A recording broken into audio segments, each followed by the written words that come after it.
Sveiki, dar keletas klausimėlių po pietų, reiškia, gal ir pradėkime tada. Tomas Skripkauskas. Man įdomiau būtų apie laivus, buriavimą, bent kiek.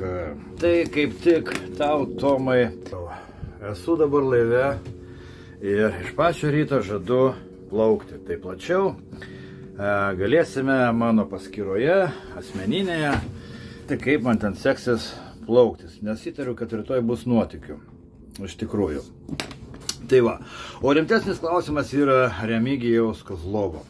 Prašau savo 5 minutėje nesikeikti, nes dažnai jūs žiūriu, o šalia būna vaikai. Ne visai yra tiesa, Remigijau, 5 minutėse vaikų nebūna, o kad aš nusikeikiu, tas yra tikrai tiesa. Tai kartais man sunku susilaikyti, iš tikrųjų, kai aš kalbu apie blogus dalykus, tai emociškai aš nusikeikiu, bet aš pažadu taisytis, todėl kad aš visiškai jaunas žmogus, man tik tai 50, tai visas gyvenimas prieki, aš taisysiuos ir bandysiu nesikeikti. Todėl kad tai išties nėra gražus pavyzdys ir tai tikrai nėra mano geroji pusė. Aš keikūnas esu, bet stengsiuosi taisytis. O Robertas Palšėnas klausia, kaip kandidato į prezidentus noriu paklausti, kokia būtų jūsų užsienio politika tapus prezidentu. Iš tikrųjų, čia sunkus klausimas yra, kadangi nors ir dabartinis prezidentas jo funkcijos pastatytas jis atlikti neva tik tai užsienio politikoje, jisai gali užsiminėti ir taip. Tačiau gerai. Kaip aš įsivaizduoju, reiškia pasižiūrėkime, kokia Lietuva yra šiandien. Į ką paversta yra šiandien Lietuva šitos užsienio politikos dėka, geopolitikos dėka mūsų šitų Landsbergių ir visų šitų užsienio reikalų anūkų. Tai pasakysiu taip atvirai neperdėdamas, dabar Lietuva yra skuduras tarp Amerikos ir Rusijos, kur abidvi šitos šalis valosi į save skudurus. Ir kaip ir Europoje, taip ir čia sprendžia savo reikalus. Ta prasme, ne Europoje, o Ukrainoje. Tai ko aš siekčiau, būdamas prezidentu, kad iš to skuduro Lietuva pavirstų galbūt tiltų tarp rytų ir vakarų. Kad mes taptume neskiriančioji, o jungiamoji dalis. Ir kitas labai svarbus dalykas, reikia žinoti, kad mes visą laiką, patinka mums ar nepatinka, mes visą laiką gyvensim šalia Rusijos ir Baltarusijos. Amerika čia yra kaip invazinis elementas, jie atėjo iš toli ir kiek jie čia bus, niekas to nežino. O žiūrint į tai, kad dabar pasaulis skyla, kad Rusija įgauna daugiau įtakos, o Amerikos įtaka jau silpsta, tai mums reikės pasirinkti kažkokį tai kelią. Ar, ta prasme, čia tai vienu žodžiu nepasakysi. Tai todėl reikia žinoti, kad Amerika, jeigu išeis, tai sakau, mes čia liksime.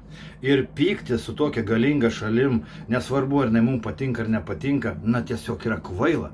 Žiūrėkite, kas dabar vyksta. Mes be Rusijos energijos, mes žūstame. Mes žūstame be Klaipėdos jūrų uostą, žūsta be Baltarusijos krovinių. Tai kas čia yra per kvailystę? Mes galim nesibučiuoti su jais, nereikia apsikabinti, bet prekiauti reikia. Čia ant to stovi mūsų visa ekonomika, tai čia kvaila yra pyktis.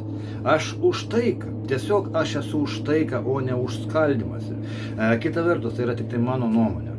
O į šitą klausimą iš tikrųjų turėtų atsakyti tauta referendumų būdu, kaip jinai kokį kelią jinai pasirinktų, ar tai draugauti su Amerika, ar tai draugauti su šitom šalim, ar tai kariauti, tai yra tautos apsisprendimo reikalas. Ir referendumo būdu, atsiprašau, aš stengčiausi tai ir išsiaiškinti. Ir aš kaip Lietuvos prezidentas, aš tiesiog turėčiau atstovauti jų valią. Štai taip trumpai būtų. Aistis Krivaitis. Kokius politikos mokslus esate baigęs? Drąsa gerai, bet ar užtenka tautos gelbėjimui? Aš nežinau, ar čia nuoširdžiai klausite, ar čia bandymas šiek tiek tai pagudrauti ir įvelti mane į kažkokias tai diskusijas bereikalingas, bet atsakysiu vis tiek. Taigi, aš niekada nesakiau, kad aš esu tautos gelbėtas ir aš tautos negelbėjau. Aš bandau tautą suvienyti aplink tautos prezidentą ir aš ne prezidentas. Aš sakiau, mane dar reikia užauginti. Aš tiesiog pasiruošiau eiti prezidento keliu ir vienyti aplink save tautą, branduolį. Ir jeigu man tai pavyks, tai va ta tauta, ji turi pati save išsigelbėti. Tai va toks mano toksai va užduotis. O kokius aš mokslus baigęs? O pasižiūrėkime, kiek mūsų valdžioje sėdi diplomuotų su aukštaisiais išsilavinimais idiotų. Pažiūrėkime, kaip tie edukuoti, išsilavinę, diplomuoti idiotai į kokią padėtį pastatė Lietuvą. Tai jūs galvojate, kad užtenka turėti diplomą kažkokį tai politologijoje, kažkokį tai politologo laipsnį ir su tuščia smegeninė ateiti ir toliau daryti šitas nesąmones. Tai aš kategoriškai prieš. Na, o jeigu kalbėti apie neišsilavinimą, o gal tas ir yra išsilavinimas, apie mano žinių bagažą, tai norėčiau pasakyti, kas aš esu gyvenime, jeigu nežinote. Taip, tai visų pirma, aš pats išmokau statyti jachtas, laivus medinius, juos restauruoti ir paleisti naują gyvenimą. Ir tapau gana žinomas laivų statytojas ir restauratorius. Mano vardas plačiai žinomas tiek Švedijoje, tiek Lietuvoje. Ir taip pat aš esu kapitonas. Mano žinioje būna laivas ir žmonių gyvybės jame. O jūs žinote, kiek žinių reikia turėti, kad atlikti mano darbą kokybiškai? Aš jums galiu pavardinti. Tai yra fizika, chemija, geometrija, hidrodinamika, aerodinamika, braižyba, istorija, laivavedyba, astronomija, sinoptika, meteorologija ir dar begalė dalykų. Tai reikia išmanyti elektrą, reikia išmanyti metalų savybės, reikia išmanyti medžiagų savybės ir dar begalė to, ką reikia išmanyti. Tai jeigu kalbėt apie žinių bagažą, tai jūs galvojate, kad Dulkys žinių turi daugiau? Ar Bilotaitė? Ar Armonaitė? Arba tas pats Gitanas? Tikrai ne.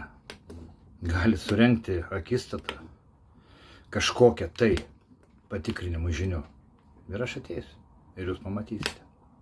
Tai va, žinių turėjimas ir intelektas tai yra du skirtingi dalykai. Štai mes šiandien ir turime tą idiotų kartą, kurie pirko diplomus, tai jie dabar gydo žmonės, kurie pirko diplomus arba per tėčius, per protekciją atėjo į valdžią. Ir štai mes turime rezultatą. Kaip šalį pradėjo valdyti idiotai su diplomais.